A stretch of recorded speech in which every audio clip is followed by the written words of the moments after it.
Bonjour tout le monde. Ce matin, ce ne sera pas une prédication classique, si on veut. Ça va être ça va être un témoignage. Mais ce ne sera pas un témoignage sur ma vie à moi, un peu comme François a fait il y a 2 semaines. J'ai peut-être déjà apporté mon témoignage à Eva, je ne m'en souviens pas, peut-être. Mais en tout cas, comme j'ai amené des messages souvent, j'ai souvent parlé de ma vie, mais non, hier, quand ça fait un certain temps que c'était entendu que c'était moi aujourd'hui qui apportais le message, parce qu'évidemment, on essaie de planifier ça d'avance. Puis hier, quand je me suis assis devant mon ordinateur, encore une fois, tu sais, dans la semaine, moi, j'ai tout le temps 35 000 idées qui me passent par la tête. Je vais amener un message sur ci, je vais amener un message. Là, je fais la girouette, là, ça dans ma tête, je ne sais jamais. Puis là, hier, tu sais, normalement, je m'inspire de quelque chose qui s'est passé dans ma semaine ou qui se passe dans le monde. Et là, il s'est passé quelque chose de gros cette semaine dans ma vie, dans la vie de Manon et moi. En fait, je vous ai déjà parlé de ma voisine Carole. Et cette semaine, Carole est décédée. Et c'est quelque chose parce que, bon, je vous le dis, ce matin, si je deviens émotif, sentez-vous pas mal pour moi, c'est pas grave. Moi, ça fait longtemps que le syndrome de l'homme qui pleure pas, j'ai jeté ça en dehors de ma vie, à coups de pied dans le derrière, parce que je suis un témoignage vivant de quand la douleur te frappe, même si tu es un homme, c'est extrêmement dangereux pour ta santé mentale, je pense, de garder ça en dedans année après année puis d'accumuler ça. Il y en a ils ont été élevés dans cette culture-là puis sont incapables de se détacher de ça tout au long de leur vie. Je parle des hommes, là. Mais moi, comme homme, j'ai été confronté jeune à être obligé de regarder ce problème-là en face puis de me dire, tu sais, Michel, c'est bien beau un esprit sain dans un corps sain, mais t'as beau avoir le corps le plus sain au monde. Si ton esprit est torturé par des vieilles blessures, puis ça revient régulièrement, puis tu n'es pas capable d'être vulnérable, tu n'es pas capable d'exprimer ta peine à personne, je sais qu'à un moment donné, tu commences à avoir des problèmes de santé mentale. La santé mentale, c'est aussi, sinon plus important que la santé du corps. Fait que moi, quand je vis des choses difficiles, ça ne me dérange pas de pleurer, que je sois tout seul ou avec des personnes en qui j'ai confiance, ou même devant des gens. Regarde, on est des êtres humains, les hommes comme les femmes. Les femmes sont reconnues pour être plus sensibles, tout ça. Et voilà, Jésus pleurait aussi. Puis, donc, je vais m'efforcer ce matin de faire quand même des liens bibliques avec la tranche de vie que je vais vous partager. Et parce qu'évidemment, c'est à travers nos relations avec les autres que Dieu nous transforme. On a été créés pour être des êtres relationnels. On n'a pas été créés pour être des ermites tout seuls dans nos coins. Et c'est souvent, évidemment, vous le savez comme moi, ce n'est pas avec les relations faciles. D'ailleurs, c'est jamais dans les situations faciles qu'on est transformé. C'est quand c'est difficile qu'on a des choix à faire. Puis quand on est chrétien, c'est là souvent qu'on vient devant Dieu et qu'on dit « Seigneur, viens à mon aide parce que celle-là, je ne passerai pas à travers. » Et c'est là qu'on voit l'Esprit nous amener dans des changements progressifs. Donc, j'avais 36 ans. Aujourd'hui, j'en ai 60. J'ai eu 60 dimanche passé. Bonne fête en retard, merci. Et j'avais 36 ans quand Manon et moi, on est déménagés la porte à côté de chez Carole, ma voisine. En fait, c'est tellement à côté que, tu sais, c'est des maisons de ville, hein? Alors, on partage une galerie commune en avant, puis en arrière, on partage un balcon commun. Genre un petit balcon avec une petite séparation en métal, puis c'est le balcon de Carole. Alors, on est plus collé que ça, c'est pas possible. Alors, quand on est devenu propriétaire de cette maison-là, Manon et moi, en 2001, ça faisait à peine 3 ans qu'on était mariés. Et normalement, un des bonheurs de devenir propriétaire, tu te dis, moi, être chez nous, enfin, hein, on va pouvoir avoir la paix, on va avoir la paix chez nous. C'est sûr que quand tu quittes un logement où tu étais avec d'autres, des fois tu vis à un étage, tu as du monde qui te marche sur la tête. Le premier logement où on a vécu ensemble, moi puis Manon, sur la rue Ontario, hein, c'est l'ancienne maison de Serge qui est ici ce matin.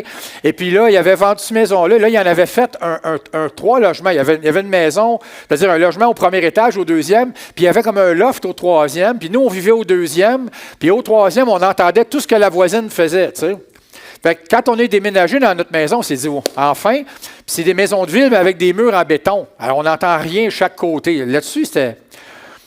Mais tu peux avoir la paix entre quatre murs, sauf que quand tu as des voisins, on n'avait pas nécessairement, je vous disais, calculé, Manon et moi, tous les pour et les contre de déménager dans un contexte comme ça avec des voisins aussi proches.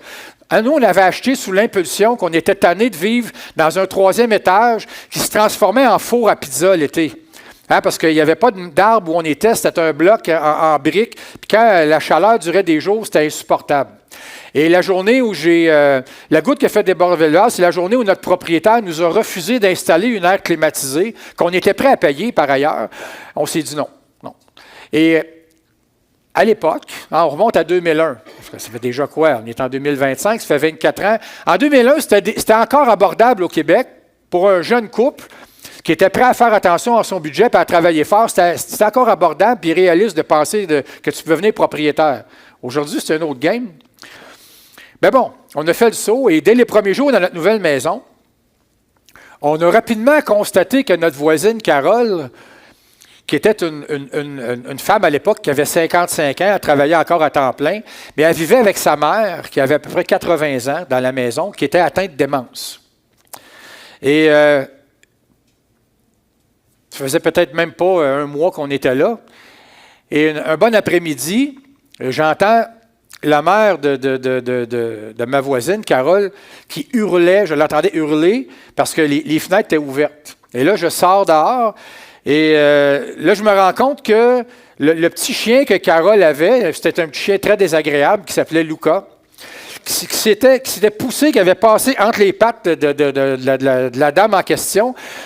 Mais elle était quand même rendue dans un état où elle était très atteinte dans sa démence. Elle n'était même plus capable d'émettre des sons intelligibles. Elle avait perdu, si tu veux, la capacité de s'exprimer. Tout ce qu'elle faisait, c'est qu'elle criait, puis elle hurlait. C'était tout ce qu'elle était capable de faire. Et là, je l'entendais hurler comme si le démon était en train de vouloir entrer dans sa maison. Je sors dehors, je constate, je réalise que le chien est en train de courir en rond sur le terrain.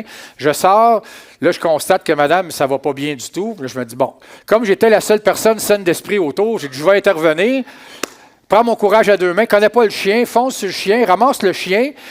Et là, il jappait comme un bon. Là, je l'amène, tu sais, à la maison. Elle est en arrière de la porte, derrière le moustiquaire, puis elle hurle. Comme ça, là, sans exagérer. Et là, j'essaie d'y parler. Madame, regardez, c'est correct, regardez, j'ai le chien, on va le rentrer dans la maison, tout va bien aller. Rien à faire. Plus je m'approchais, plus elle criait fort. Fait que finalement, regarde, qu'est-ce que tu veux faire? J'ouvre la porte, dépose le petit chien, ferme la porte. C'est correct, madame, tout va bien aller. Comment elle criait, puis elle se pose dans la maison. Introduction avec l'univers de ma nouvelle voisine.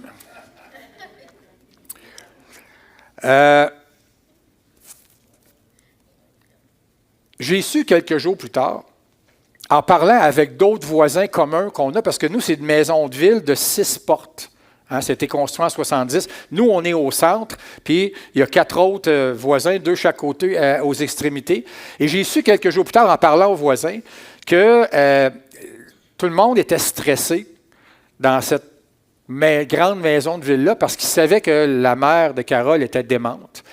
Et évidemment, tout le monde avait... Puis Carole travaillait encore à temps plein. Donc, elle venait dîner, mais elle laissait sa mère seule l'avant-midi puis l'après-midi. Donc là, tout le monde avait peur qu'elle mette le feu ou qu'elle tombe dans les escaliers. C'était pas la joie. Okay? Donc, ça n'a pas été long. Ça faisait pas longtemps qu'on était là. À Manon, peut-être quelques mois. Ça force. La mère de Carole est tombée très malade et devait rentrer à l'hôpital. Puis elle est décédée très peu de temps après. Alors, après la mort de sa mère, Carole a décidé de prendre sa retraite de l'unique emploi qu'elle avait eu dans sa vie. Elle travaillait à une place. À l'époque, les gens rentraient à une place puis pouvaient être là 40 ans. Et Carole, elle a travaillé 35 ans ou 40 ans, toujours à la même place. Et quand Carole a pris sa retraite, Manon et moi, là, on a compris qu'on n'avait pas fini avec Carole d'en voir de toutes les couleurs. Comme je vous disais tantôt, Carole avait un chien. Mais Carole, ce n'était pas quelqu'un qui était physiquement très active. Alors, elle allait promener son chien. Pas vraiment. Carole, elle avait une télévision et c'était son plus fidèle compagnon. La télévision fonctionnait 7 jours sur 7, 24/24, littéralement. Elle s'endormait avec la télé, elle se réveillait, la télé était toujours ouverte. Et quand elle attachait le chien pour aller dehors, ben, elle se rassoyait devant sa télévision, puis Carole, elle n'ouvrait pas ses fenêtres, même l'été. Fait qu'elle écoutait la télé, elle était complètement hypnotisée par ses programmes, et le chien pouvait japper dehors pendant une demi-heure, elle ne l'entendait pas. Puis comme le chien ne sortait jamais pour aller marcher, il était un peu crackpot, ce chien-là. Tu comprends qu'un chien qui a un niveau d'énergie qui monte, puis qui ne sort jamais, ça ne fait pas des chiens particulièrement agréables. Hein? Puis comme il n'était pas discipliné, tu avais beau y crier d'arrêter. Alors, et en plus, on avait un balcon arrière, hein? Et puis ben, des fois, elle laissait sortir sur le balcon arrière, puis le chien faisait ses besoins sur le balcon. Hein? Fait que tu sais, l'urine, quand ça s'accumule dans le bois du balcon pendant des semaines et des mois et des années, des fois, on disait, ouais, c'était pas particulièrement agréable. Alors, un bonjour, bien évidemment, la SPA s'est pointée parce que là, les voisins, à l'occasion, ils pétaient des câbles, pétaient des coches, comme on dit en bon québécois, puis là, ils se mettaient à hurler des insanités que tu ne peux pas répéter dans une église. Vous voyez un peu le genre de câble, les voisins. Ton de chien, quand est-ce que... Bon. Alors, un bon matin, la SPA s'est présentée et on dit à Carole, madame, là, il y a trop de plaintes, on en a ça d'épais des plaintes contre votre chien. Là, vous devez faire quelque chose, sinon, on va être obligé de vous enlever votre chien. Alors, Carole, au lieu de décider d'implanter une espèce de programme où elle va superviser son chien quand elle le met dehors, elle a dit, bien, on va lui faire couper les cordes vocales. Oui. Alors là, là, on remonte au début des années 2000. Les vétérinaires faisaient ça sans problème. Okay? Tu disais, regarde, moi, mon chien, il jappe, il me dérange. On l'endormait, coupait les cordes vocales. Oui. Et je ne sais pas si vous vous doutez, là, rendu là dans l'histoire, que moi puis Manon, qui adorons les animaux, là, on commençait à se dire qu'on ne serait jamais capable de l'aimer, ce voisine-là. On disait, c'est impossible. Là, elle commençait vraiment à nous... Hein? Et Carole, elle avait la bonne habitude, quand moi je travaillais sur mon terrain, hein, de sortir. Et là, elle s'appuyait sur le garde-fou du balcon comme ça, puis Carole, elle chain smokait, elle fumait cigarette après cigarette. Elle se cotait sur le balcon avec sa cigarette. Puis elle avait la bonne habitude de me dire, ben, hey, tu ne devrais pas faire ça de même, tu devrais faire ça comme ça. Je ne savais plus comment y parler pour rester poli. Okay? Même que, et aussi, elle avait la fâcheuse habitude. Tu sais, il y a des gens, ils ont le rire nerveux. C'est-à-dire qu'ils disent quelque chose puis ils ricanent tout le temps. Carole, elle avait cette mauvaise habitude-là. Ce qui faisait que quand tu ne la connaissais pas, tu pouvais avoir tout le temps l'impression, quand tu y parlais, de dire « Es-tu en train de rire de moi, là? » Puis, je me souviens, un événement, entre autres, j'avais une vanne dans le temps. Dans le temps, je faisais le tour des églises avec l'équipement de musique. On avait acheté une vanne. Et j'étais en train d'essayer de remettre les sièges dans la vanne. Tu sais, les sièges s'enlevaient.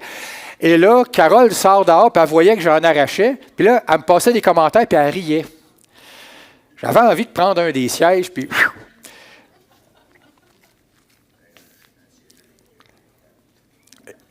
Je compte plus le nombre de fois où moi et Manon, on avait des conversations. Puis on se disait,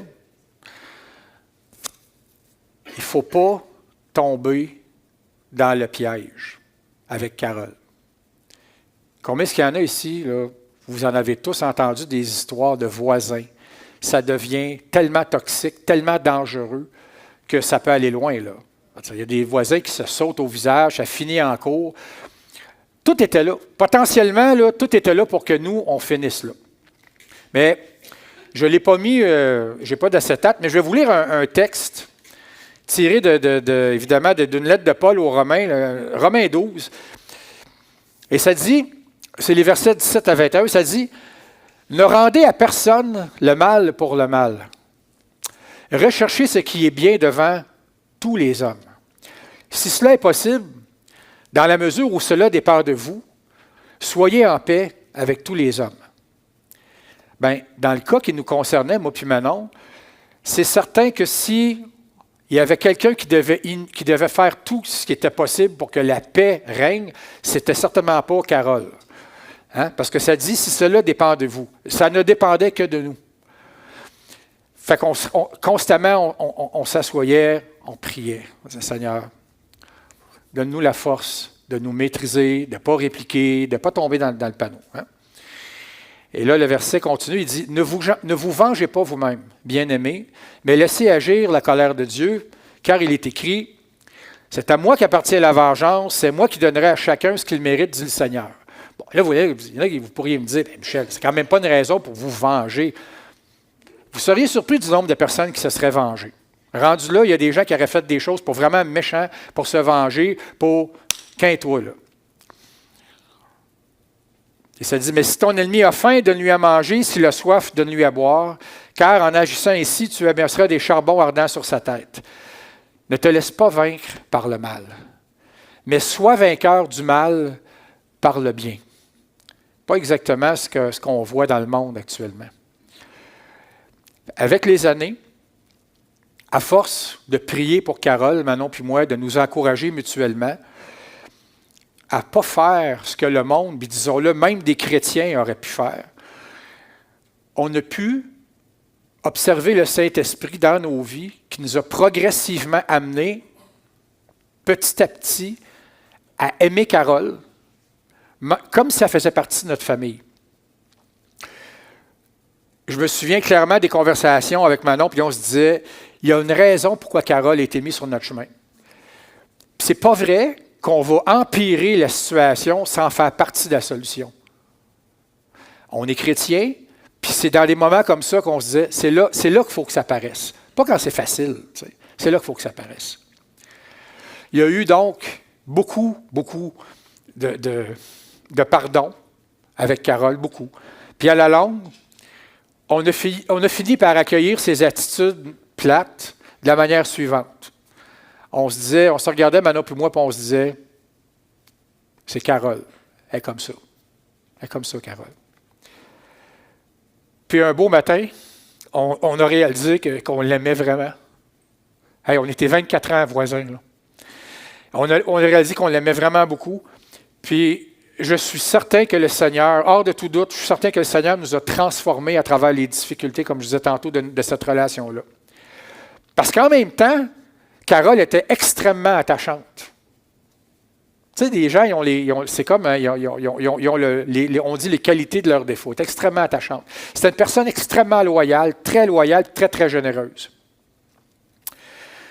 En 2018, donc ça fait environ 7 ans, après des années, comme je vous disais tantôt, à fumer comme une cheminée, Carole a dû être hospitalisée d'urgence parce qu'elle faisait de l'insuffisance respiratoire sévère. De peine et de misère, parce que Carole était têtue comme un âne, avec l'aide de l'une de ses cousines, puis Manon, on a fini par la convaincre d'embarquer dans une ambulance, direction Hôtel-Dieu. Ils l'ont gardée un bon 2 mois. On pensait même qu'elle ne s'en sortirait pas. Et qu'est-ce qu'on a fait? Bien, Carole, elle avait un nouveau chien à l'époque, qui est encore vivant aujourd'hui, je vais vous en reparler tantôt, qui s'appelle Zuma. Fait qu'on a gardé Zuma en pension pendant les 2 mois que Carole était à l'hôpital. On l'a visité à peu près à chaque jour à l'hôpital pendant 2 mois. C'est rare qu'on sautait une journée. Quand c'était pas moi, c'était Manon. Puis en tout cas, sinon, on y allait ensemble. Puis moi, quand j'allais la voir toute seule, moi, souvent, ce que je faisais à l'époque, je travaillais dans l'Est, c'était à l'Hôtel-Dieu, fait que je passais par l'Hôtel-Dieu. Puis à chaque fois que je la quittais, elle me demandait toujours de prier pour elle. Carole, elle savait que j'étais un croyant, elle savait que je croyais en Jésus. Elle savait, à chaque fois que j'amenais un message à Eva, elle le savait. Puis elle me demandait toujours de prier pour elle. Elle me disait tout le temps, je ne veux pas mourir, je ne suis pas prête, je veux retourner à la maison, je veux vivre avec mon chien, puis c'est ci, puis c'est ça. Puis évidemment, je priais pour elle. Je me souviens d'une fois, je priais pour elle, c'était tellement intense que spontanément, je me suis mis à genoux dans la chambre de l'hôpital. Là, j'y prenais les mains. Après ça, quand je suis sorti de ma bulle de prière, j'ai réalisé, mon Dieu, je n'ai jamais fait ça. Je n'ai jamais refait ça par la suite, mais tu sais, je voulais vraiment, moi aussi, qu'elle guérisse. Toujours est-il que Carole, évidemment, même sa propre cousine était certaine qu'elle ne s'en sortirait jamais. Tu te souviens, Manon, elle était même prête, elle avait commencé à vider sa maison. Carole est revenue vivre à la maison. Mais là, elle était évidemment diagnostiquée MPOC. MPOC, c'est comme une maladie pulmonaire obstructive chronique. Alors, c'est comme un emphysème là, à la puissance 10. Donc, elle est revenue vivre à la maison, mais branchée 24 heures sur 24 sur l'oxygène. pas le choix. Et à partir de cette journée-là, Carole n'a plus jamais touché à une cigarette de sa vie. Puis ni à une tasse de café, parce que quand elle buvait du café, ça lui donnait le goût de fumer. Puis je le mentionne, il y en a qui vont dire, ben oui, mais c'est naturel qu'elle n'ait pas recommencé à fumer. Il y a du monde qui sont sur l'oxygène pour le restant de leur jour, puis aussitôt qu'ils ont 2 minutes, ils vont même se débrancher pour aller tirer une puff. Carole a dit, non, moi, je veux vivre, je vais mettre toutes les chances de mon côté, et j'arrête de fumer. Pendant les 7 dernières années de sa vie, Manon et moi, on a décidé qu'on prendrait soin d'elle. Donc, progressivement, par contre, elle pouvait en faire de moins en moins. Alors, on s'occupait de faire toutes ses commissions, son épicerie, de lui acheter des vêtements, de l'amener à ses rendez-vous médicaux, promener son chien, faire sa pelouse, pelleter sa neige. À un moment donné, pendant un certain temps, elle voulait m'acheter une auto neuve. Je ne voulais pas, je trouvais que c'était exagéré. Elle a fini par faire à sa tête, puis elle a acheté une auto quand même, usagée. Puis là, ben, elle tenait à ce que je l'utilise pour aller travailler. Elle voulait payer les réparations. Elle voulait même payer mon essence. Je ne voulais pas, je trouvais que c'était exagéré. Puis finalement, on a pris une entente ensemble pour l'auto. Mais ça ne faisait jamais son affaire parce que moi, je disais, gars, Carole, moi, je vais payer pour les réparations, pour l'entretien, pour l'essence. Toi, ben, tu as acheté l'auto. Tu payes les assurances, elle m'avait assuré dessus comme premier conducteur. Elle ne pouvait même pas conduire, elle n'avait plus de permis, imaginez. Puis, je disais, moi, je vais m'occuper. À chaque fois que je payais pour les changements de pneus, pour l'huile, pour faire réparer le char, elle me chicanait. C'était pas ça l'entente. Je dis, non, Carole, l'entente, c'était que moi, je paye pour les... Elle ne voulait rien savoir, mais elle me chicanait toutes les fois. Comme à toutes les fois où j'essayais de faire son ménage. Mais ça, c'était un autre dossier. Alors, c'était comme ça pendant 7 ans. Fait que, tu sais, pendant 7 ans, Carole, c'était la personne, tout ce qu'on faisait, quand on allait faire des commissions, quand on sortait, quand on allait en vacances, il fallait toujours penser, OK, Carole est toute seule à la maison. Fait que là, on avait toujours comme un scénario au cas où. Fait que veux pas, ça fait partie de ta vie. Je veux dire, tu vis, là, puis c'est intégré, là. Alors là, l'an dernier, par contre, en plus de son MPOC, de son emphysème, Carole a été diagnostiquée avec un cancer du sein. Dans la dernière année, le CLSC envoyait au début des intervenants, pas tous les jours, mais régulièrement pour changer ses pansements, parce que Carole, elle refusait même d'aller au CHU pour rencontrer un oncologue, imaginez. C'était spécial. Et là, à un moment donné, il disait, Madame, si vous voulez qu'on vous évalue correctement, vous devez venir à vos rendez-vous. Non. Elle ne voulait rien savoir. Fait qu'évidemment, ils l'ont mis sur un protocole de chimiothérapie à la maison. Mais de toute façon, à cause de son MPOC, elle n'aurait pas pu survivre à une chimiothérapie standard. C'était impossible. Donc, médicaments, chimiothérapie à la maison, intervenant qui allait régulièrement changer ses pansements, tout ça. Et là, ça a continué comme ça jusqu'à environ 2 mois ou 6 semaines. Et là, Carole a fait une grave infection pulmonaire. Évidemment, nous, on était en contact avec les gens qui allaient, les intervenants. Et là, on s'est fait dire, et là, son médecin il a dit à Carole, là, dans les taux, tu es là, tu ne peux plus rester chez vous. C'est impossible, tu dois, il faut absolument que tu rentres à l'hôpital pour être hospitalisé. Elle a refusé catégoriquement. Au Québec, tant que tu as toute ta tête, même si tu es en train de mourir à la maison, ils ne peuvent pas te forcer à rentrer à l'hôpital. C'est comme ça. Et donc, des intervenants qui se présentaient de plus en plus à tous les jours au domicile. Et moi puis Carole, puis Manon, 3 fois par jour, on allait le matin, le midi, le soir, même des fois entre ça pour voir si c'était correct, si ça respirait encore. Puis si, évidemment, on l'aidait à faire 1 million d'affaires, on y amenait de l'eau, des médicaments. On s'en occupait comme si on était des infirmiers. Même si on n'était pas des professionnels de la santé, puis on avait peur. Parce qu'à un certain moment, il y a un chef d'une équipe au CLSC qui m'a parlé au téléphone, il m'a appelé au travail, il dit, garde Michel, il dit, tu dois à tous les jours essayer de convaincre ta voisine qu'elle doit rentrer à l'hôpital. Il dit, tu vas lui dire que là, ce qui risque de lui arriver, c'est un scénario d'horreur. Il dit, c'est pas compliqué. Il dit, quand tu es dans cet état-là, puis tu fais une infection pulmonaire, une pneumonie, il dit, à un moment donné, elle va tomber en détresse respiratoire. C'est toute seule à la maison, Il n'y a rien de drôle là-dedans. Ça veut dire que c'est l'équivalent de quelqu'un qui te rentre la tête en dessous de l'eau puis qui t'empêche de ressortir pour prendre ton souffle jusqu'à temps que tu décèdes. C'est atroce. Puis si tu es tout seul en plus, c'est la panique. Mourir noyé, là, c'est une des pires affaires. J'ai pris exactement le scénario au mot, tel que l'intervenant me l'a raconté, puis je suis allé voir Carole, puis j'ai dit, gars, Carole, écoute-moi, là. Et j'y ai tout dit ça, de A à Z. Voici ce qui risque de t'arriver, Carole. Puis j'ai dit, tu comprends-tu que moi, je n'ai pas envie que tu meurs tout seul dans des conditions pareilles, Manon non plus. Non, elle ne voulait rien savoir.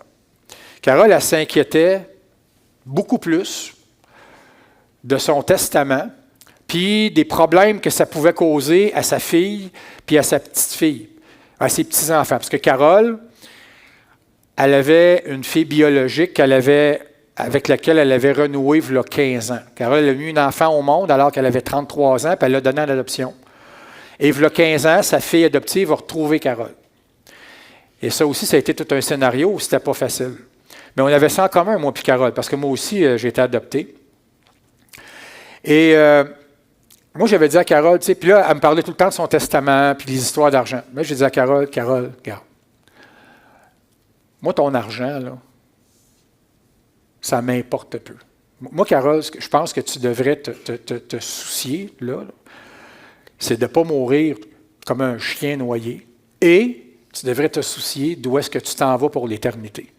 OK? C'est ça, Carole, qui est important. Quand tu vas être parti, d'abord, tu ne pourras pas gérer ton argent d'où tu vas être. Puis deuxièmement, tu ne pourras pas l'apporter avec toi non plus, puis en donner comme tu veux à qui tu veux. Tu as mis ça dans les mains d'un notaire, oublie ça. Arrête de te tourmenter avec ça. Ta fille, tu ne seras pas là pour la conseiller. Elle va faire ce qu'elle doit faire, puis c'est fini. Fait que là, j'ai dit, Carole, on va se parler des vraies affaires. J'ai dit, tu sais que je suis chrétien. Puis, dans le passé, j'ai souvent exposé à Carole le plan du salut. Mais Carole, c'était une personne C'était difficile de la faire parler de ces choses-là. C'était difficile d'entrer en communication. Mais bon. Et là, on s'était entendu, moi et Carole, ce soir-là, parce que là, mettons, c'était vendredi. Là, j'ai dit lundi, Carole, je vais venir, parce que moi, j'avais essayé d'annuler son assurance automobile par téléphone. Parce que là, moi, elle m'a donné l'auto. Elle m'a dit, là, on va mettre ça à ton nom, puis tout ça. Fait que j'ai dit, OK, mais là, j'ai dit, Carole, il faut annuler ton assurance à toi. Mais là, tu t'appelles, tu ne peux pas faire ça à sa place, là. Et là, la dame de l'assurance m'avait dit, écoutez, M. Pellerin, elle dit, au moins, si vous pouvez appeler alors que madame est à côté de vous, elle va me parler, puis, tu sais, on va faire ça ensemble. J'ai dit, Carole, lundi. Et là, je m'étais dit, lundi, ça, c'est lundi qu'on vient de passer, cette semaine. Je m'étais dit, là, je vais aller la voir, on va régler ces histoires-là. Puis là, je vais revenir avec le salut, je vais revenir avec tout ça. Finalement, lundi, vers 5h15 à peu près, j'étais dans mon auto, je retournais chez nous, je revenais du travail, et là, mon cellulaire sonne, ma montre. Là, je vois que c'est Carole. Je me tasse sur le bord du chemin parce que, et là, je la mets en ligne, et là, je l'entends. Elle me criait ça au téléphone autant qu'elle était capable de crier, parce que dans l'état où elle était, on s'est entendu qu'elle avait presque plus de voix. Puis là, elle me criait, je veux pas aller à l'hôpital, je veux pas aller à l'hôpital. Là, j'étais comme, Carole, qu'est-ce que tu me racontes là? Pourquoi tu m'appelles me dire ça?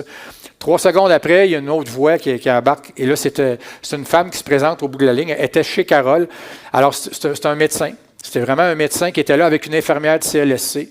Et là, elle se présente. Elle me dit, M. Pellerin, elle dit, là, on est ici avec madame. Puis, elle dit, on aurait besoin que vous viendriez tout de suite. Parce qu'elle dit, nous, on est incapable de la convaincre d'aller à l'hôpital. Et là, il faut qu'elle rentre à l'hôpital. Là. Parce qu'elle dit là, ça ne va pas bien du tout. Fait qu'elle dit, j'aimerais ça si vous pourriez venir.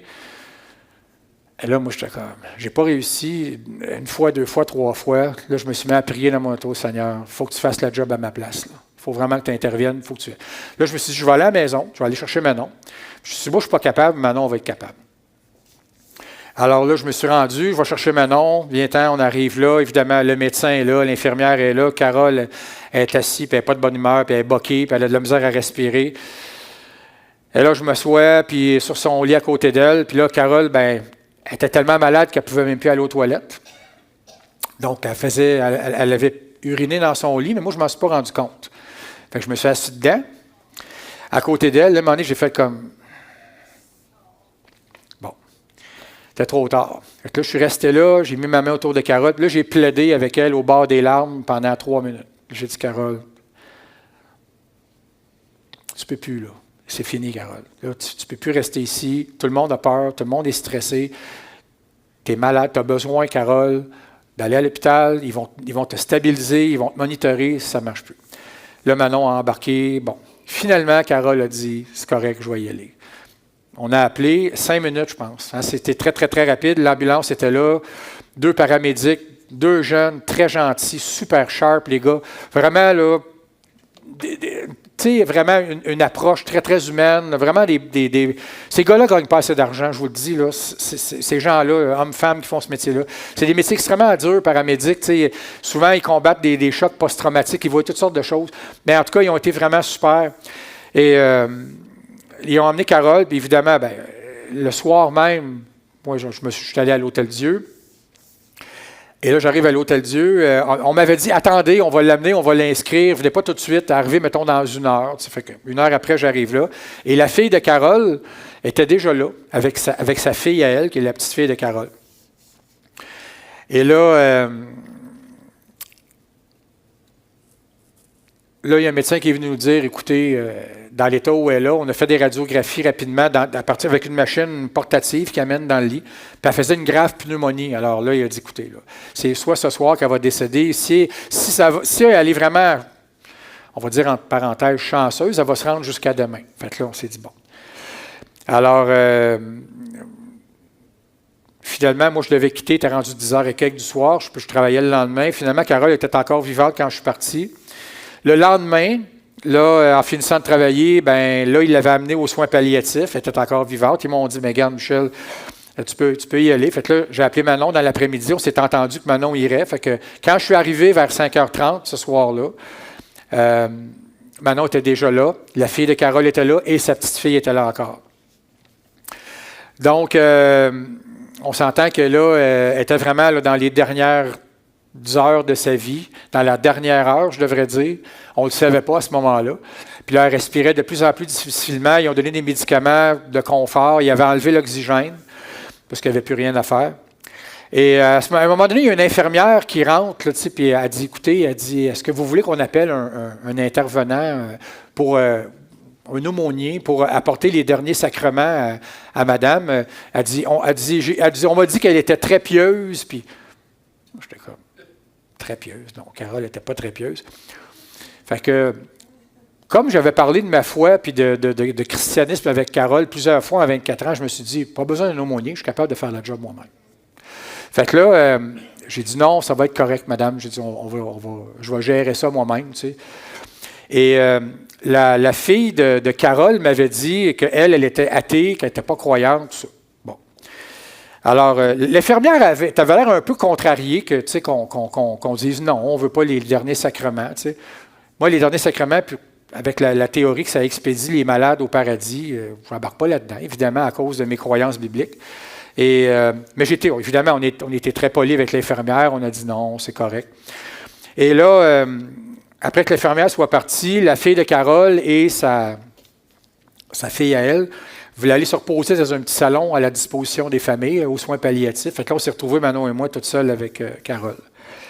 Puis là, ce qu'on s'est fait dire, c'est que dans l'état où était Carole, ils savent, tu sais, on ne sait pas trop s'ils nous entendent ou on pense que oui, mais ils ne peuvent pas nous répondre parce qu'ils sont trop faibles. Bon. Bien, évidemment, là, moi, on n'appellera pas ça dans notre univers à nous les derniers sacrements, mais là, j'ai présenté à Carole, j'ai parlé avec mon cœur, j'ai dit, Carole, c'est simple. J'ai dit, je sais que tu crois en Dieu. J'ai parlé de Jésus. J'ai expliqué pourquoi Jésus était venu. J'ai dit, tout ce que tu as à faire, Carole, là. Tout ce que tu as à faire pour que Jésus t'accueille avec lui pour l'éternité, c'est que tu as juste à mettre ta foi dans Jésus, puis à reconnaître qu'il est mort pour tes péchés. Là, j'y parlais. Fait que ça a été ça les derniers sacrements de Carole. Et là, quand elle s'est mise à avoir beaucoup de misère à respirer, quand sa fille et sa belle-fille est revenue dans la chambre, là, on savait que c'était les dernières secondes. Évidemment, tout le monde pleurait. Et je ne sais pas si je vous ai déjà parlé du don d'encouragement de Manon. C'est extraordinaire. Moi, elle ne connaissait pas ces femmes-là. Puis elle s'est mise à les prendre dans ses bras pour les consoler. Puis moi, j'aurais jamais été capable de faire ça. Je l'ai vu 2 fois dans ma vie, sa fille. Tu sais, j'aurais été capable peut-être d'y mettre mon bras autour de l'épaule, mais pas de la prendre dans mes bras comme si c'était ma petite fille. Car Manon, elle n'a aucun problème. Puis longtemps, puis tu sais, les belles paroles, j'étais vraiment... en tout cas, Dieu t'a béni avec un don, Manon. Puis là, le Manon devait partir. Puis 5 minutes après que Manon soit partie, Carole est décédée. Comme si elle avait entendu que Manon parte. Puis OK. Parce qu'évidemment, elle était très proche. Puis elle disait souvent à Manon que sa présence la rassurait. C'est sûr, c'était comme sa fille. Tu sais. Tout ça pour dire que je ne sais pas si Carole est sauvée. J'en ai aucune idée. Je l'espère de tout mon cœur. Un peu comme ma propre mère quand elle est partie. J'ai essayé autant que j'étais capable d'y exposer ce que je pense être la vérité, ce que je pense être l'issue. Hein? On vit dans un monde qui est de plus en plus réfractaire à Dieu. On vit dans un monde où, justement, tu sais, j'en parlais tantôt, les gens veulent avoir la paix. Les gens veulent s'épanouir, ils veulent faire leur petite affaire, ils ne veulent pas être badrés. Puis bon. Et nous, les chrétiens, on croit qu'il y a un Dieu. On croit qu'on a été créés, qu'on n'est pas des produits d'une simple évolution. Puis on croit aussi, selon ce que la parole de Dieu enseigne, que l'homme est défectueux. L'homme est moralement défectueux. Et qu'à cause de la chute, que le corps est défectueux puis que le corps va périr. Mais on croit que Dieu a pourvu à une solution, qui est Jésus-Christ, dans laquelle tout ce qu'on a à faire, nous, c'est même pas des bonnes actions, mais c'est de simplement mettre notre foi en lui, de croire qu'il est venu prendre à notre place la sentence que le péché commande. Juste de croire ça. On croit à ça, puis on croit qu'on va vivre pour l'éternité dans la présence de Dieu. Dans un monde qui va ressembler à celui-là. On le croit fermement. On fait rire de nous, encore et de plus en plus. Je ne sais pas si cette semaine, vous avez vu, il y a un chanteur chrétien qui faisait une tournée, puis là, bon, mon Dieu. Puis, bon, ce chanteur chrétien-là, je le connais. C'est quelqu'un qui est très controversé dans le milieu chrétien. Mais... Encore une fois, on lui fait son procès sur la place publique. On dit qu'il a prononcé des propos contre les mouvements LGBT, alors que tout ce qu'il a dit, c'est qu'il n'était pas à l'aise avec le style de vie. Mais là, évidemment, aujourd'hui, quand tu fais juste dire ça, tu es tagué comme étant quelqu'un qui répand des propos haineux. Alors, nous, on est dans cette marmite-là pour le restant de nos jours en tant que chrétiens. On est considérés comme des gens qui propagent la haine. Mais tout ce qu'on essaie de faire pour aider, pour aimer ceux que personne ne veut aimer, ça, on n'en parle jamais. Puis je ne dis pas ça parce que je veux me poser en victime ce matin. Il y en a ici, vous faites exactement la même chose que moi, là. Que moi, Manon, on a fait. Vous êtes des aidants naturels. Je pense, Lise, avec Guy. Je pense, tu sais, ce que Edith a fait pendant des années avec Madame Jeunesse. Mais ça, aussitôt qu'on a, à côté de ça, l'étiquette chrétien, on est considéré un peu comme quasiment des gens dangereux. Mais moi, j'ai envie de vous dire ce matin que Manon et moi, on a décidé que la paix, on l'aura quand on sera dans l'éternité. Ça fait qu'on a pris sur nous de s'occuper de Carole, puis on est vraiment content de l'avoir faite. Puis, honnêtement, si j'avais une voisine qui prendrait la place de Carole demain matin et qui serait dans le même état, on ferait exactement la même affaire. C'est pas vrai qu'on était pour la laisser s'arranger avec ses affaires dans l'état où elle était, même si elle était désagréable. On s'était dit, si on est des chrétiens, on va demander au Seigneur qu'il nous aide. Puis effectivement, le Seigneur, comme je vous ai dit tantôt, je le répète, il nous a transformés. Puis il a fait en sorte que c'est arrivé à un point où même les comportements désagréables de Carole ne nous atteignaient plus parce qu'on l'aimait et on se disait, bon, c'est pas grave. Tu sais. Et Carole, elle avait un chien qui s'appelle Zuma. Mais là, j'ai déjà un chien, on a beaucoup de chats, nous, on fait du rescue, puis là, je ne pouvais pas garder Zuma pour toutes sortes de raisons. Puis je veux remercier Annie et Sébastien qui nous ont dit, hey, nous autres, on aimerait ça l'essayer peut-être de l'adopter, Zuma. Tu sais, fait on s'est dit, parce que là, c'était ça ou la SPA, fait que là, ils sont venus le chercher, je suis vraiment content. Zuma, c'est vraiment un bon chien, mais là, tu sais, fait que là, ils vont l'essayer. tout cas, j'ai hâte de voir ce que ça va donner, mais nous autres, ça nous a vraiment enlevé un poids, tu sais. Mais c'est ça, faire partie d'une communauté aussi. Merci d'avoir accepté. Nous autres, ça... Moi, ça m'a enlevé un poids parce que j'aime ce petit chien-là, puis je voulais pas que... Tu sais, un chien de 11-12 ans, souvent, c'est pas adoptable, puis bon, je voulais pas qu'il se fasse euthanasier. Fait que je suis vraiment content que vous lui donniez une chance. Ça m'enlève un gros poids. Fait que je veux juste vous dire qu'au-delà de ce qu'on peut vivre, d'épreuves dans une vie, je pense que le plus important, c'est que si un jour tu rencontres Jésus, c'est de dire oui. Au-delà de ce que la société va dire, au-delà des moqueries, au-delà de passer pour un ci puis pour un ça. Quand la vérité te frappe, puis que par le Saint-Esprit, elle prend le contrôle de ta vie, il y a des choses extraordinaires qui peuvent se passer. Puis même les épreuves, même les choses qui ont l'air à ne pas avoir de bout, finissent par faire du sens, puis donner un sens à ta vie par le fait même. Alors, je vous encourage à continuer d'aider autour de vous ceux qui ont de la misère, ceux qui ne sont pas aimés, ceux qui ont besoin de nourriture parce qu'ils sont marginaux, parce qu'il n'y a plus personne qui veut même mettre son petit besoin de faire tant d'argent que ça de côté pour leur donner des logements qui ont du bon sens.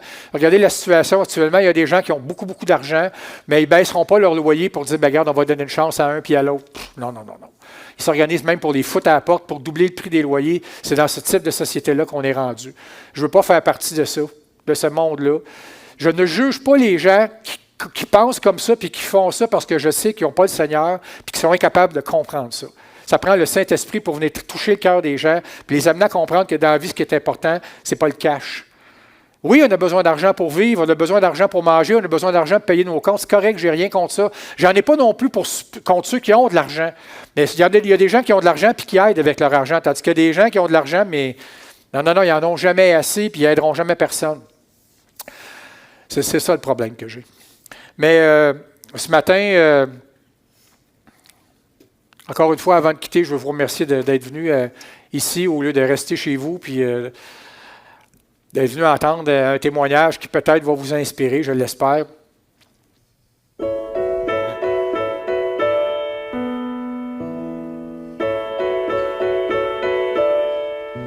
Sur le mont du Calvaire, il était une croix où Jésus souffrait tant de douleur. Oui, c'est là qu'il mourut sur cet infâme bois pour sauver le plus vil des pécheurs. Cette croix me sera toujours chère. Elle est gloire et victoire pour moi. Et dans la maison du Père, la couronne est offerte à ma foi. Sur la croix où Jésus a versé tout son sang, je contemple ébloui sa grâce.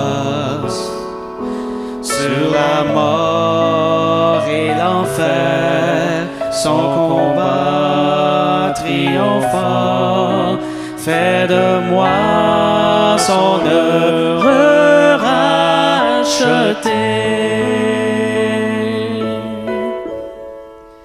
Cette croix me sera toujours chère.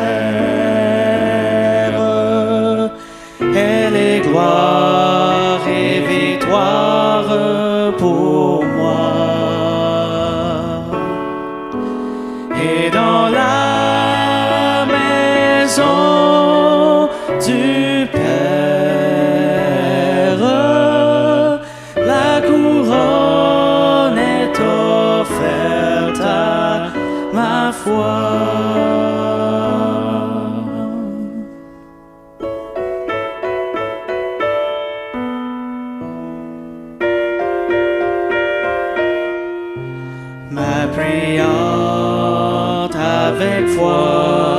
sur la croix de Jésus, son opprobre, je veux le porter jusqu'au jour bienheureux où parmi les élus dans le ciel je pourrai l'exalter.